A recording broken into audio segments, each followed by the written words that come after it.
Good morning. So before we begin, we'll open in prayer. We've been going through the past 3 weeks, we've been going through what is probably the oldest continual religious observance on planet Earth, and how the Messiah showed his fulfillment in what he did in the upper room in 33 AD on that night before he was arrested and went to the cross the following morning. We're going to be continuing in that this week. This will be the last week for this, and it happened to fall on Communion Sunday, and so we're going to do communion a little bit different this week, and it won't be at the end. It'll be part of the way through, and so we're going to actually place it at the spot where Yeshua did it in the upper room. And so when we get to that point, we'll still line up like we normally do and go through and take the Jewish MREs, the matzah, and the 2024 vintage Welch's grape juice. Let's pray together. Lord, we love you. Lord, let us understand your scriptures and understand that you gave us an outline in your Torah as to who you are. You gave us the drawn-out two-dimensional picture. And as the writer of Hebrews said, when we do those things, we create and craft the bust, the statue of the face, in the doing thereof, so that one day we can identify the body of who it's actually talking about.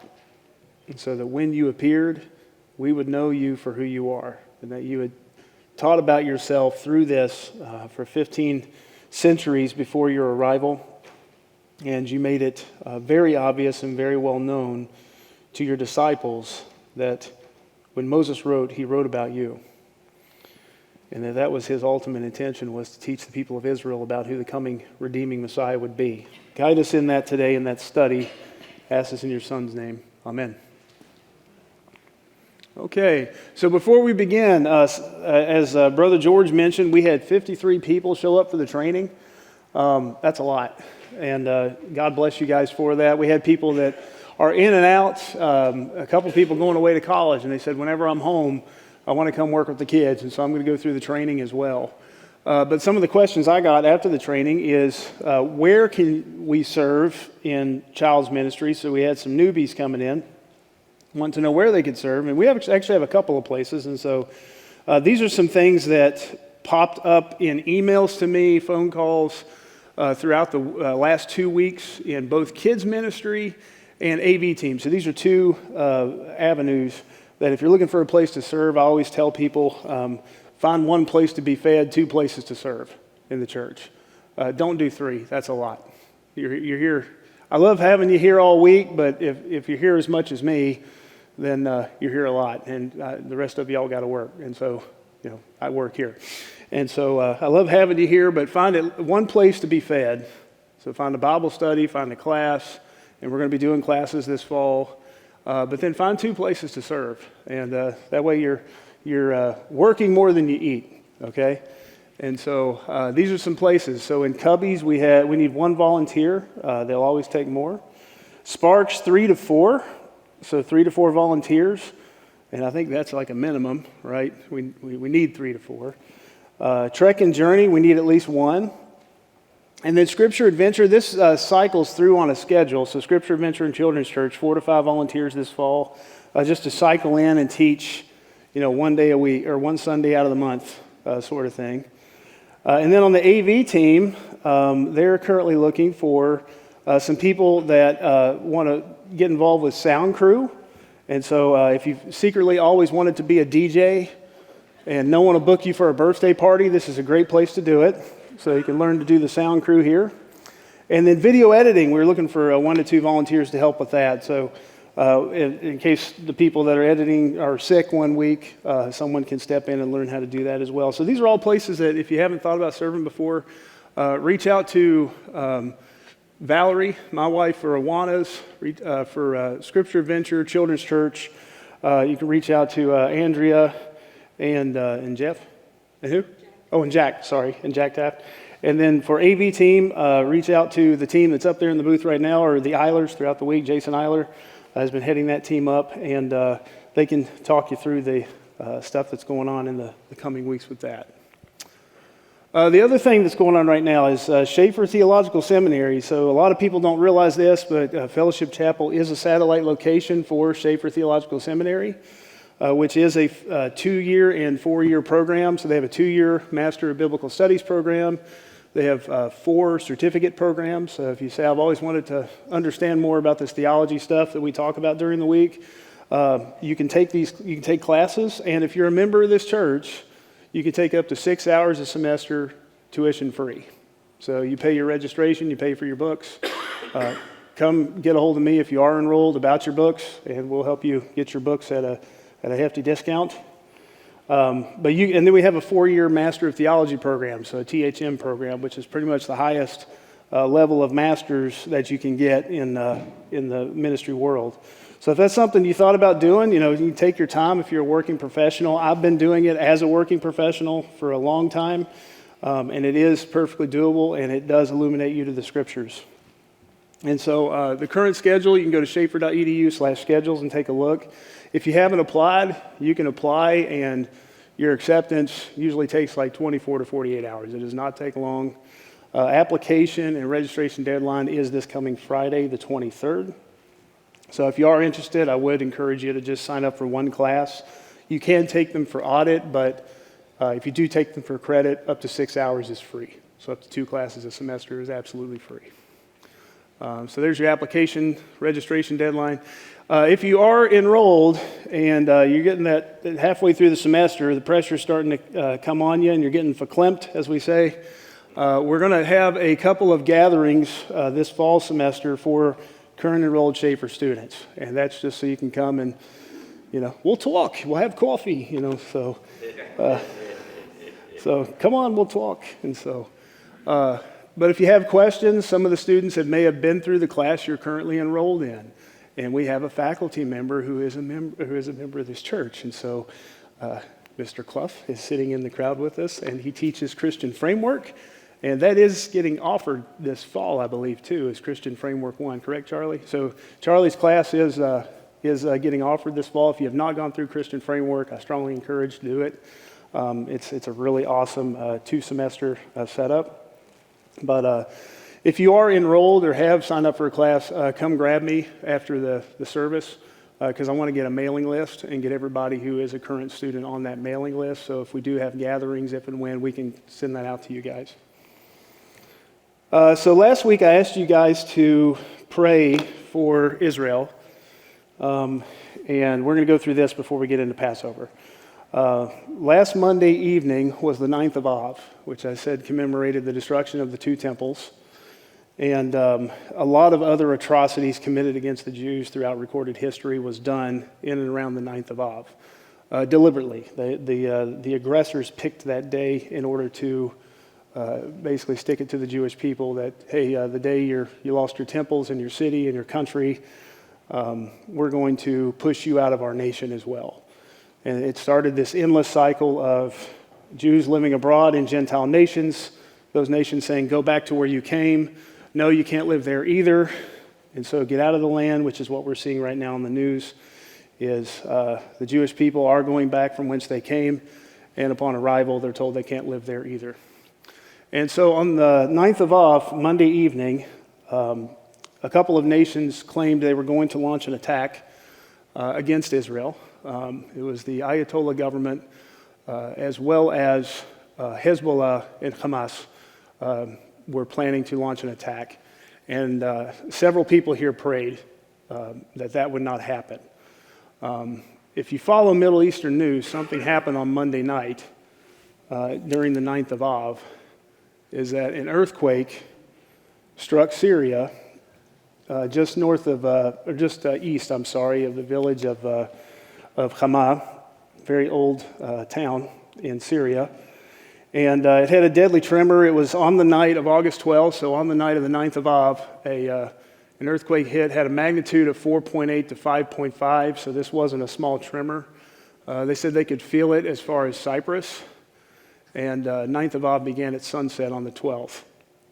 And so here's a map of Syria. You can see Israel down there in the lower left-hand corner, the Golan Heights. I used to take kids hiking there and cliff jumping and camping. You're really close to Damascus. And the earthquake hit right there, and that was the magnitude of who felt it. And so you can call that coincidence if you want. Again, if you want. I'm not going to. So I believe that was a warning of the Lord, and we know that he shakes the earth when he flares his nostrils. And so, ironically, they decided to relent from attacking that evening. If you know anything about Syria, they received an earthquake last year that a lot of lives were lost. It was a huge earthquake that took apart entire buildings. This one, there was only about a dozen people injured, but the entire country went in shutdown mode. So did Lebanon. Hezbollah dug in. Nothing happened.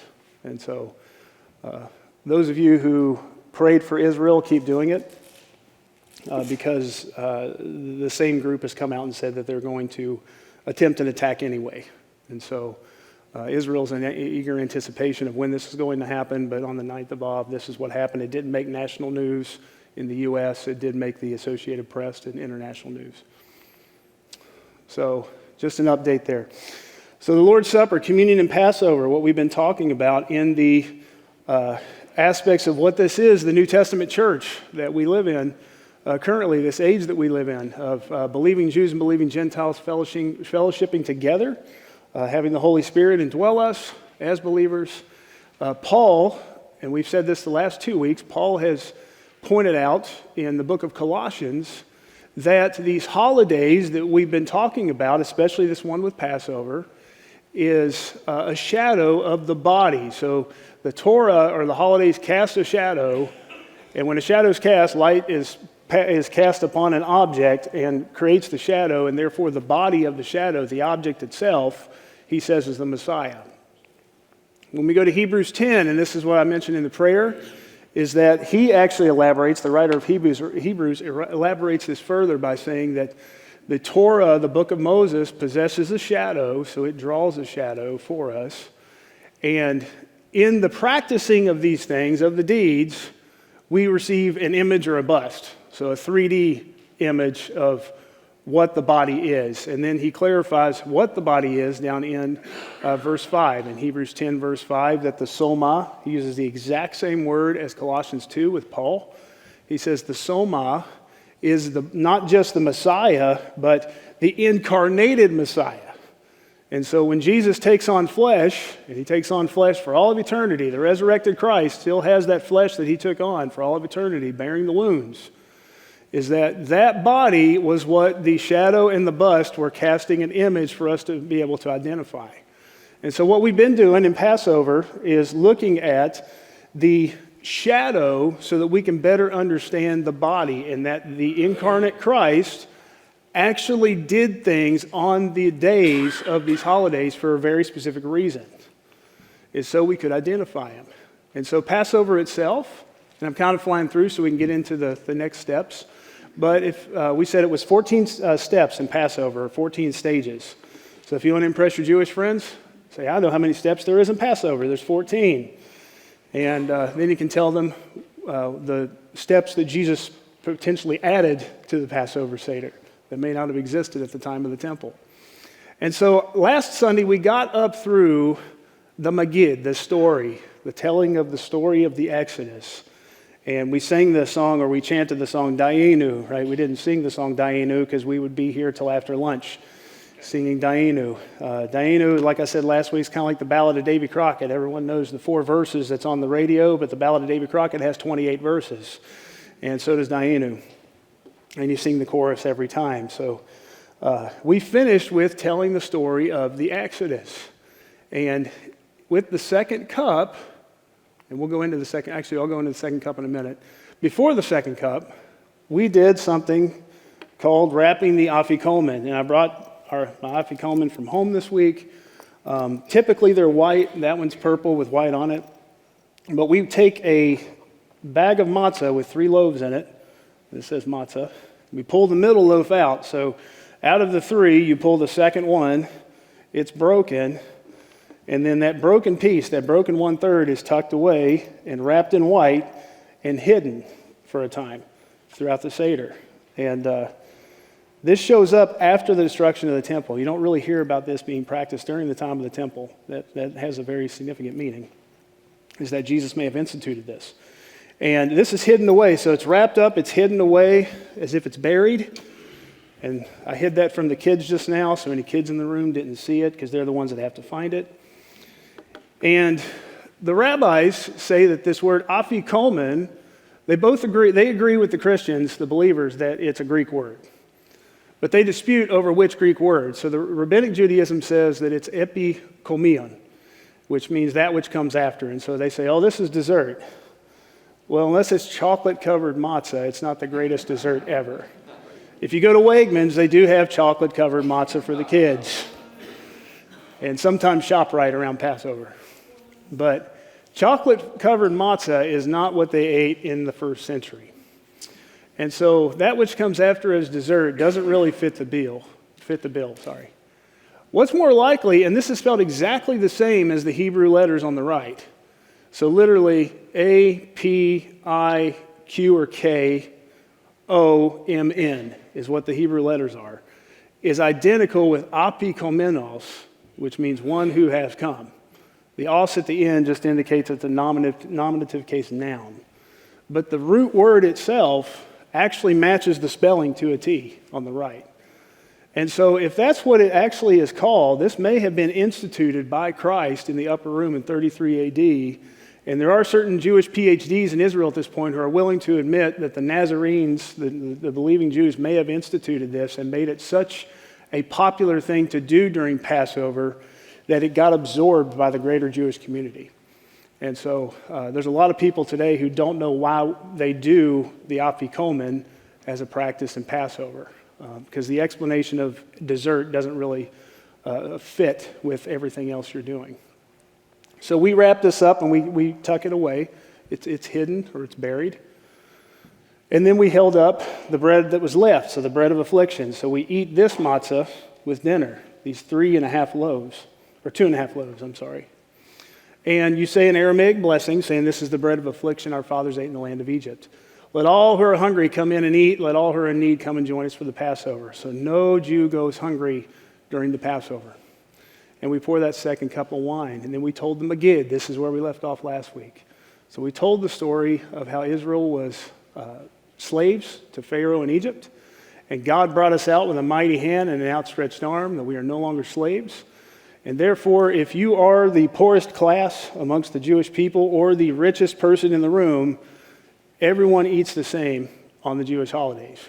There is no rich and poor on the holidays. Every Jewish man is entitled to at least 4 cups of wine. So he's entitled to the same prosperity that the richest man in the room has. But what we do on the second cup is we remove 10 drops of wine from the cup to where we do not celebrate in the fact that our enemies had to suffer in order for us to become free. And so even now with the earthquake that happened on Monday night, we do not celebrate the misfortune and the harshness that has to come upon Israel's enemies because they will not listen. And so generation upon generation has tried to wipe the Jewish people out, but we do not celebrate when they have to suffer in order to commit evil. It's not something that God looks highly upon us to celebrate in suffering. And so we remove 1 drop of wine for all the 10 plagues before we partake of the second cup. But then we finish with, Blessed are you, Adonai, Redeemer of Israel. And we remember the second I will rid you of their bondage. So there's 4 I wills in Exodus 6:6 and 6:7. And this is the second one, I will rid you of their bondage. If you want to see where we're going, turn to Exodus and look ahead.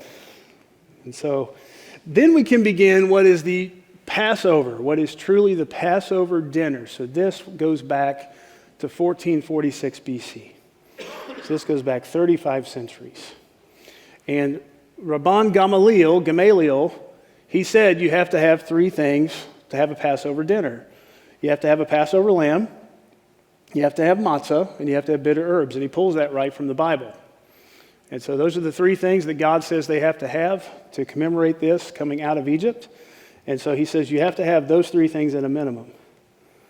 And so from here forward, we wash our hands a second time because we're about to handle the matzah, the bitter herbs, and the Passover lamb. So we wash our hands a second time. And the first time we wash in just preparation, we don't bless. This time, you'll hear, because you're about to go into the heart of Passover, you'll hear Jewish men say, Baruch atah Adonai Eloheinu melech haolam asher kitshanu b'mitzvotav v'tzivanu al nitelat yadayim. So blessed are you, O Lord our God, King of the universe, who has sanctified us with his mitzvot and commands us concerning the washing of our hands, of being clean. And then the elder at the table, he brings out the matzah. So he brings out the matzah bag with 1.5. So the first loaf is still intact. The second loaf's been broken. The third loaf is there. And this is what we're going to eat together at the dinner table. And so we eat of the top and middle loaves after he blesses the bread. And so he says, blessed are you, Lord our God, King of the universe. And these are blessings Jesus would have said, by the way. Blessed are you, Lord our God, King of the universe, who brings forth bread from the earth. And he says, blessed are you, Lord our God, King of the universe, that has sanctified us with his commandments and commanded us concerning the eating of matzah. And so typically at that time, the elder of the family, and in this case it would have been Jesus with his disciples, he would pull out the top and the middle loaf, and this would be broken up and handed out to the family, and everybody would eat together. So these two loaves would be broken up and everybody would eat this. And so I'll lay these here and we'll break them up and add them in a minute. But you would eat of the top and middle loaves. And so we eat the matzah together. But then we have to eat the bitter herbs, and we have one loaf of matzah left. And so we eat of the bitter herbs, but this is always fun to watch people for the first time do. Anybody here love horseradish?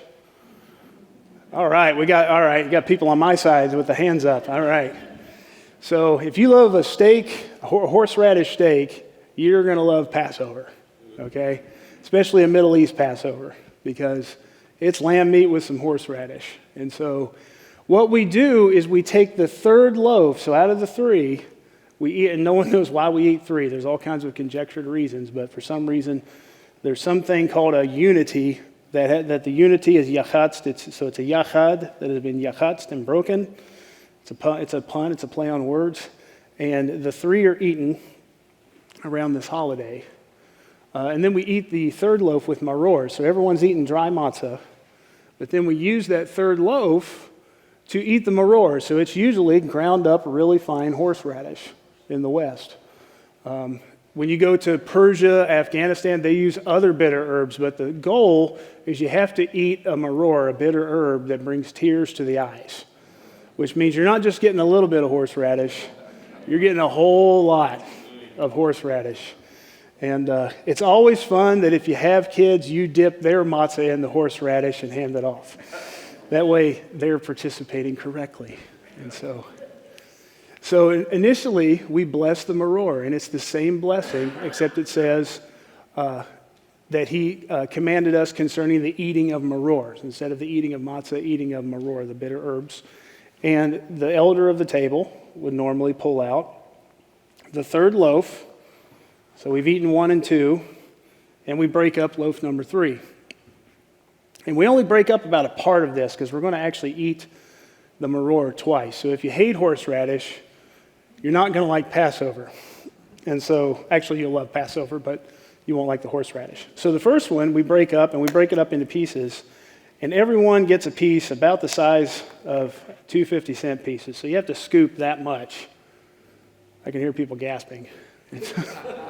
You're scooping that much horseradish and getting a big bite, right? To bring tears to the eyes. But then secondarily to eating straight up horseradish, we also eat a sandwich, and we'll talk about that sandwich in a minute because it's meant to resemble brick mortar from ancient Egypt. And so the first thing we do is we eat the horseradish or the bitter herbs to bring tears to the eyes, and we remember the tears of being slaves. And so the thing the Jewish people's called to remember is that at one time it was a bitter time for us. We were being forced into slavery, and we bring tears to our eyes to remember our ancestors. Sometimes it's mixed with a fruit paste. So if you're a very gracious elder at your table, you can mix it with the fruit paste and tell everyone to mix horseradish with fruit paste. If you want to be more exact and have fun with your kids, you give them the horseradish. But we remember the harshness of the Pharaoh that Israel was living under at the time of the Exodus. And there was actually more than one Pharaoh. The one that killed the firstborn, his grandson, essentially, or his grandson heir, I should say, that generation, is the one that would not let them leave. And that man was most likely Thutmose III of Exodus. He's the Exodus Pharaoh. He did rule in the mid-15th century BC, and he matches the bill for everything that happens in the book of Exodus. So he did rule in the mid-15th century BC. He was called the Napoleon of Egypt. This guy loved to wage war. And he actually ruled over what is now the land of Israel during his rule. So the idea that Israel goes out into the wilderness for 40 years, while they're out there, his rule ceases to be. And he loses control of Egypt. Or he loses control of Israel as the Pharaoh of Egypt during his rule while they're in the desert. But he had many battles in Israel before the people entered the land. So the people entered the land in 1406. His conquest of the land of Israel ended around 1438. He had, in 20 years of military campaigns, he had about one major campaign a year. So you can imagine the resources, those of you who served in the military, the logistics that this guy had to keep up with food and resources to commit to war. What's very interesting is that his firstborn son did mysteriously die. He had to pass the Pharaoh title to another son who may have also been his nephew because they married their siblings. And so he had to pass it to his second son. But his son's name was Amenemhat. I can never say that. Amenemhat.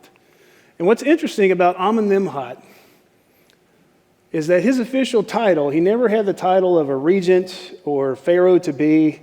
While he was ruling, until he fell over dead one day, his title was the overseer of cattle. So he was part of the administration of resources for livestock for the whole Egyptian empire. And under Thutmose III, Egypt was never bigger than under his rule. He actually expanded the Egyptian empire to its greatest, most extent.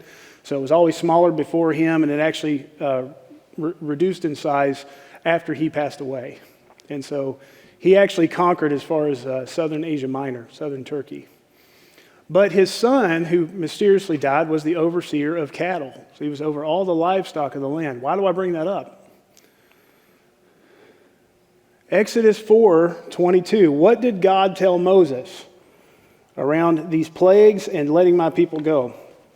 He said, "Then you shall say to Pharaoh," this is Exodus chapter 4, verse 22. "Thus says the Lord," and this is what Yahweh says about Israel. "Israel is my son, my firstborn son." Now this is at the burning bush.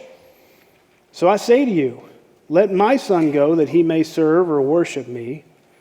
But if you refuse to let him go, indeed I will kill your son, your firstborn." That was God's message to Pharaoh Thutmose. Did God fulfill what he promised? Absolutely. If this is the Pharaoh of the Exodus, his firstborn son mysteriously died. But then look what the fifth plague was. So halfway through the plagues, this plague of pestilence, look at what gets attacked. If you're following in your Bibles, Exodus 9. So Exodus 9, verses 4 through 7. This is the fifth plague of pestilence. "And the Lord will make a difference, a division between the livestock of Israel and the livestock of Egypt. So nothing shall die of all that belongs to the children of Israel." So what does God go after? The livestock of Egypt. Who is responsible for overseeing the livestock of Egypt? Pharaoh's son, the firstborn. "Then the Lord appointed a time, saying, tomorrow the Lord will do this thing in the land. So the Lord did this thing on the next day, and all the livestock of Egypt died. But of the livestock of the children of Israel, not one died. Then Pharaoh sent, and indeed, not even one of the livestock of the Israelites was dead. But the heart of the Pharaoh became hard, and he did not let the people go. So on the fifth plague, God's already going after that which his son, his firstborn son, was responsible for. And Pharaoh did not heed the warning. Look, death is approaching your firstborn son if you don't let my son go, if you don't let Israel go. In the final plague, the death of the firstborn, this is what God came through on and fulfilled on. And it came to pass at midnight that the Lord struck all the firstborn in the land of Egypt. This is Exodus 12, verse 29. From the firstborn of Pharaoh, who sat on his throne, to the firstborn of the captive who was in the dungeon, so all Egyptians, high and low, and all the firstborn of the what? The livestock. Folks, if you want to understand how accurate the Bible is in its account of history, and I know this is part of your Christian framework, in a case that is made in the Christian framework class. There's a very specific reason Moses is reminding the children of Israel of this story and keeps mentioning the livestock, is because the Pharaoh that conquered the land of Israel under his domain for a time is the exact one who appointed his firstborn son, whose life was taken along with that which he was responsible for, just to get the message across to Pharaoh, let my people go. You will not rule over us. And he's called the enemy of God in Exodus 15 with that song of Moses that we talked about 2 weeks ago. This man made himself an enemy of God directly. And so we remember that when we eat and remove wine from the second cup, and when we eat of the tears, is that we don't celebrate in all the misfortune that that man brought upon himself by not turning the Jewish people loose. We don't celebrate in his misfortunes. We celebrate in that God comes through on every statement that he makes. You can take to the bank what the Lord says he will do. And so the second time we eat the bitter herbs, this is something that we mix into a sandwich. And so Rabbi Hillel, which is Gamaliel's grandfather, supposedly this custom comes from him, is he would take the leftover part of the third loaf, and you would take sweet fruit paste and a bunch of horseradish and mix them into brick mortar along with a piece of lamb. So you're eating this lamb fruit paste horseradish sandwich, which makes the matzah taste good, right? But he would actually eat all three elements of the Passover together. And that carried down into the temple period as a common thing. And so that's the second way that we eat of the bitter herbs, but we eat all three together. Now, why do we do that? In order to have, now think about this, because we're going to look at the next slide. In order to have the charoset, the sweet fruit paste, and in order to have the bitter herbs and a lamb in the middle, what do I have to have in addition to these things? Got to have the lamb, right? So guess what the next thing is that you sit down and eat? You get to have what they call the table arrangement, Shulchan Aruch. So it's the dinner time. And so this is your appetizer of a little medallion of lamb, if you're from a Mideast Jewish background, and you get to sit down and have a lamb sandwich. And before you sit down and have the big dinner, they pull out the big roasted lamb, and everyone eats. This is a picture from around the 1960s of an Iraqi Jewish family, so a Mizrahi Jewish family, sitting on the floor eating, really similar to how they would have eaten in the first century. In the West, we eat at tables. In the Middle Eastern Jewish communities, their tables are this high in their houses, and they eat on the floor. But you sit down and you eat together as a family, and for 35 centuries, that's been the case. So why do we talk about all that? This is something that was brought over. This aspect, this dinner, is something that was brought over into the church. So we know this because the apostles actually write about it, and they discuss it in the order of what we're about to do here in communion. But look at what Paul says in 1 Corinthians 11. So if you have your Bibles, turn to 1 Corinthians 11. And we're going to begin in verse 17. And this gives away the fact that when communion was normally celebrated in the first century, it was done after they had eaten a meal. Okay? And so this is the only meal that's in Passover, the big meal. We've eaten small things up to this point, but it's really important to understand this progression, because what was important to the first century church, especially to the 12 apostles, and the deacons, when we talked about the deacons handing food out and dishing things out and making sure everybody gets served and fed, is that Christians ate together. This was incredibly important to them. And this came forward in what's called the agape meal or the agape feast. Those of you who grew up in a liturgical background, the Anglicans, Roman Catholics, East Orthodox, they still have agape meals, but they don't do it in this order per se anymore. Some do, most don't. But in the first century, and we have secular historians, non-Christian historians that attest that the early Christians did this, is that they would eat a meal, then they would have the bread and the wine. That's really important. So they ate the meal, then they have the bread and the wine. That tells you something about the custom of what we're looking at. But Paul says this, and he gives them a warning around this meal with bread and wine. He goes, "But in the following instructions, I do not commend you. Because when you come together, it is not for better, but for the worse." Why does he say it's worse? "For in the first place, when you come together as a church, I hear that there are factions among you." So the Corinthians had cliques. They had taken what we're about to do, and they turned it into being cliquish. "But I believe it in part, for there must be factions among you, in order that those who are genuine among you may be recognized. When you come together, it is not the Lord's Supper that you eat." So sometimes we call this the Lord's Supper.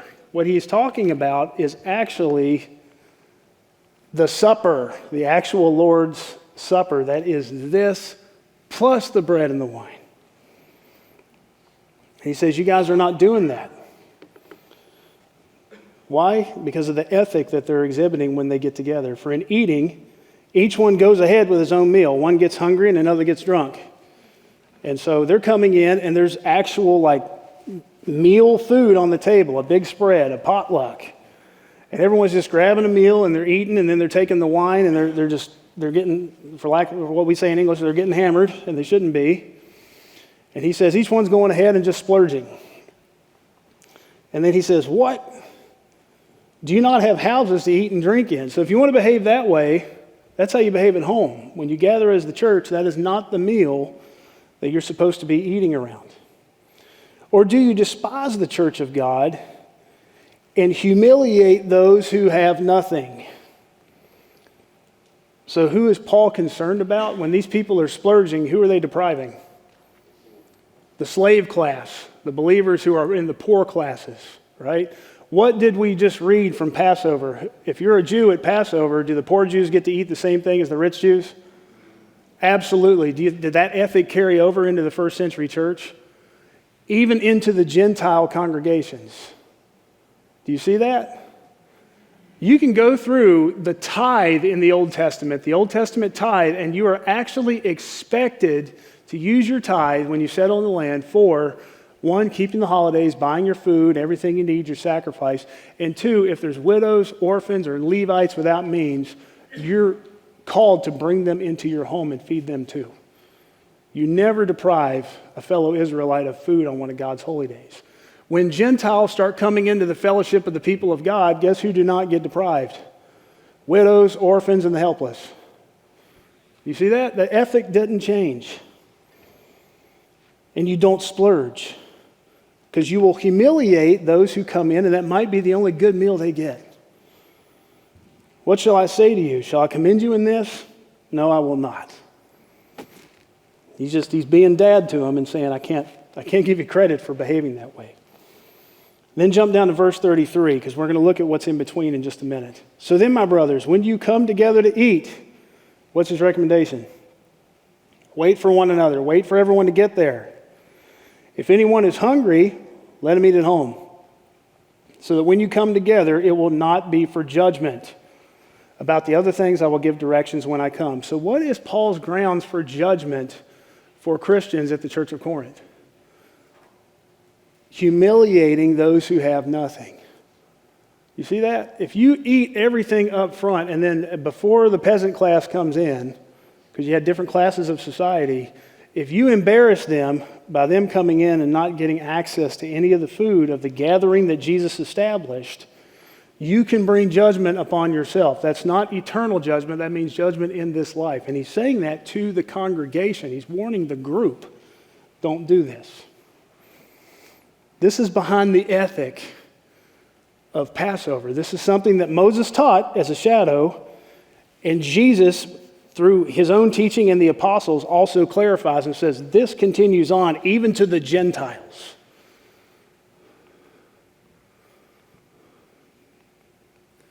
So after dinner, everyone's eating together. We've all had a good time. I'm glad you guys enjoyed your lamb dinners.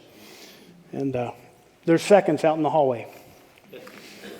But another custom comes up that doesn't have a good explanation, except for one, where the elder of the table tells the kids to go find this thing that he's hidden away and reintroduce it to the crowd. So the kids will run off and they'll find the afikomen. Good job, Brianna, finding it, by the way. You did great. And usually the kid will get rewarded, right? But this afikomen that was tucked away, now remind you, we've eaten all this bread, right? All of this bread's gone. This is the last bread on the table. All the other matzah's gone. And this is brought back to the elder of the table. And for some reason, this thing wrapped in white, tucked away, and brought back out is called safun. The process of finding it is called hidden. So that which was hidden is now revealed. And the afikomenos, the one who has come that was hidden, is now revealed. Are you following the theme? And this is what Jesus took in his hands. And like I said, the Second Temple period didn't have a custom of this. But for some reason, after they ate, he pulls out this piece of matzah that seems to be that he has tucked away. And he took the bread, and when he had given thanks, he broke it and gave it to them, saying, "This is my body, which is given for you. Do this in remembrance of me." So if he added this to the Seder, they've been celebrating the remembrance of Exodus up to this point. But he adds this to it and says, "Do this in remembrance of me." So here in Exodus 12, it says that everything else we've done has been a remembrance around the day. You should celebrate it as a feast to Adonai for your generations. And Adonai incarnate added something to it, saying that everything that this holiday was teaching finds its fulfillment in me. And he probably added this to the Seder. So what we're going to do before we continue, we're going to gather, and everyone's going to come get your bread and your cup, and then take a seat, and we're going to go through this together.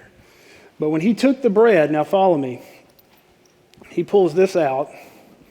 I'm going to bring this down too. So he's had this tucked away for a time. And there's no real reason to eat this after dinner. It's not dessert. And this is how it's normally broken. Just take this and eat all of you. This is my body broken for you. Do this in remembrance of me. We don't break it. And we refill our cups at the table. The third cup of wine, which is called the cup of redemption. Likewise, he also took this cup after supper, saying, "This cup is the new covenant in my blood, which is shed for you." Paul repeats this. In the same manner, he also took the cup after supper, the third cup, saying, "This cup is the new covenant in my blood. This do as often as you drink it in remembrance of me. For as often as you eat this bread and drink this cup, you proclaim the Lord's death until he comes." Blessed are you, Adonai, our God, King of the universe, creator of the fruit of the vine. Take and drink.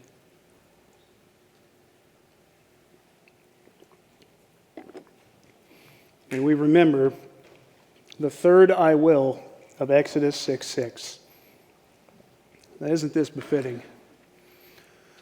Hope you're following the theme. The third "I will" that Jesus identifies with is, "I will redeem you with an outstretched arm and great judgments. And he did redeem us with a great judgment. He took the great judgment upon himself.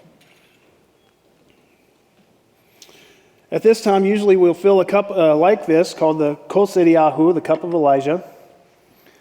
And we will put that out by the door with the door open, hoping that Elijah will come and proclaim the coming of the Messiah to the Jewish people.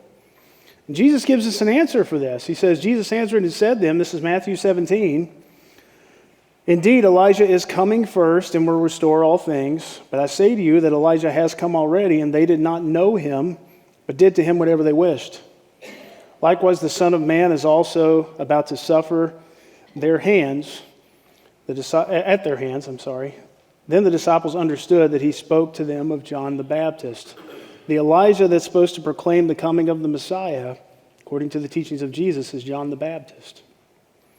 There will be a time when there will be witnesses on this earth proclaiming a second coming of the Messiah.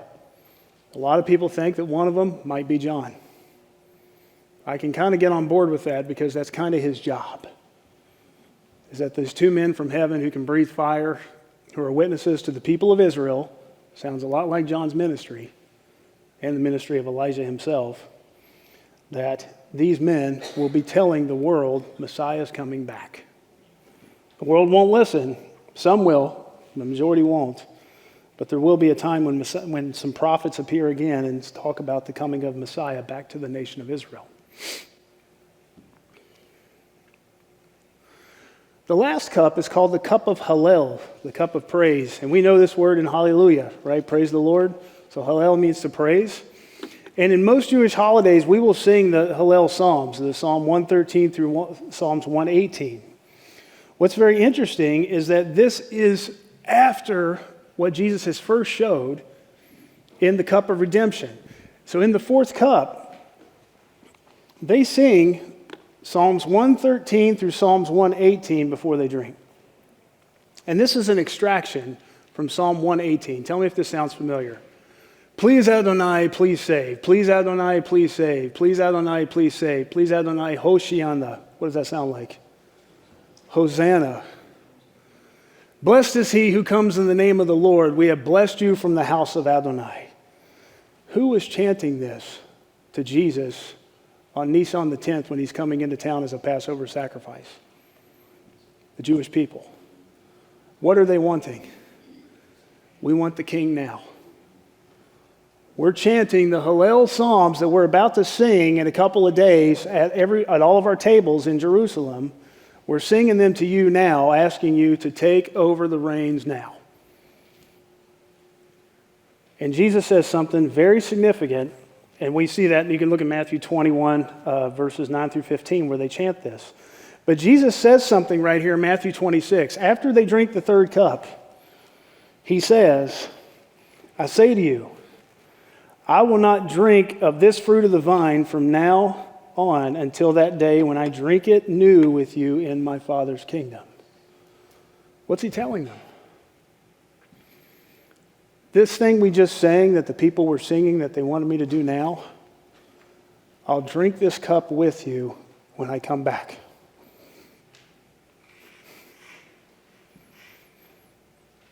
The rest can drink in eager celebration and expectation of his return. But he says, this one, not yet. I'll be back. Everything that you're asking for here, as you sing it, I will bring that when I get back.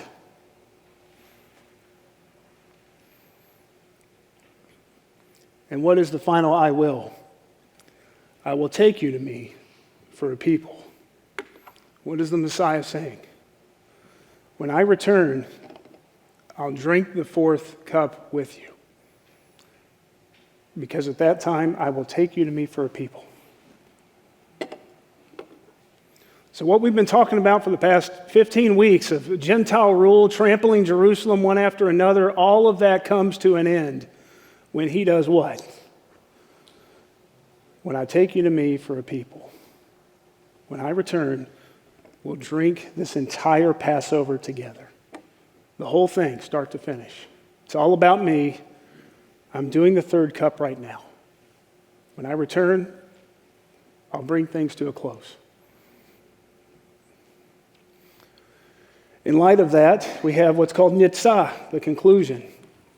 And every Passover, both in and out of Jerusalem now, say the same thing.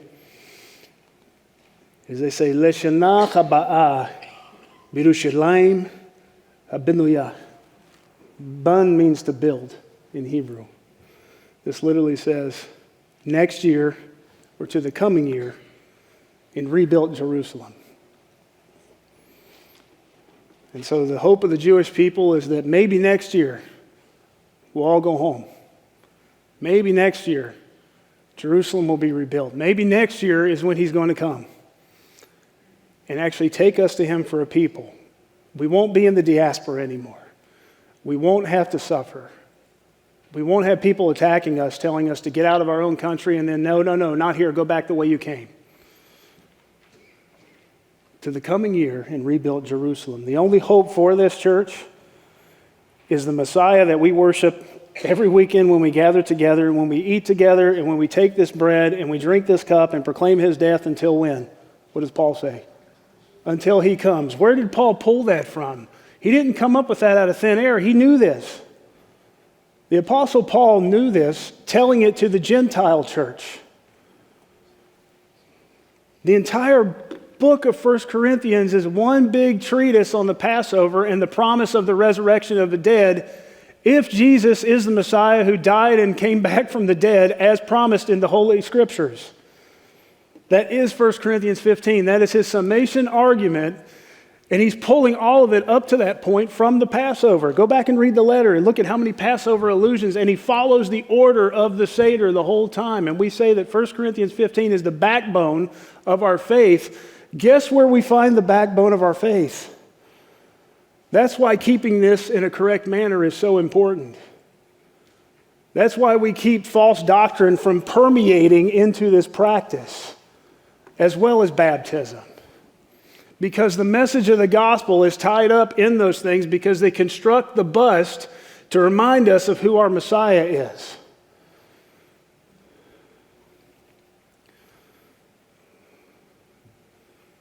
So it may not be next year in Jerusalem, but you know what? He says, I'll fix it. I'll fix Jerusalem. In the interim, I'll send an earthquake. Just to warn my enemies. Let's pray together.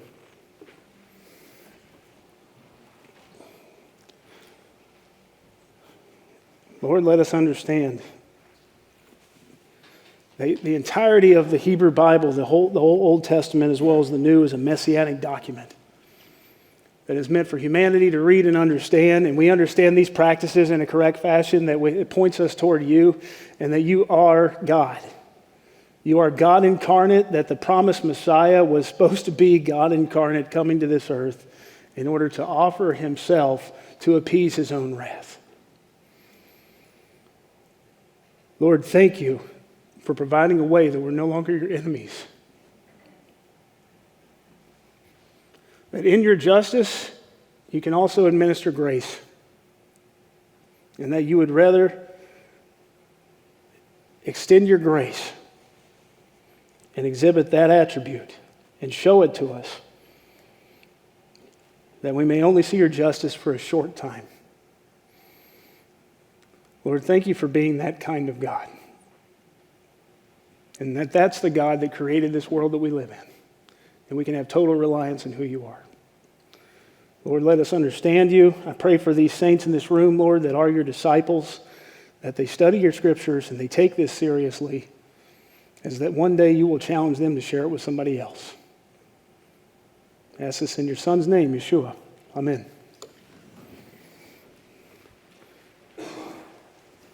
So, I don't think we have closing music, so I'm going to bless you guys, and then you're welcome to stick around and talk, or to, if you have to head out. I love you guys. May the Lord bless you and keep you. May the Lord make his face to shine upon you. May the Lord turn his countenance toward you and give you shalom. Amen. Go in peace.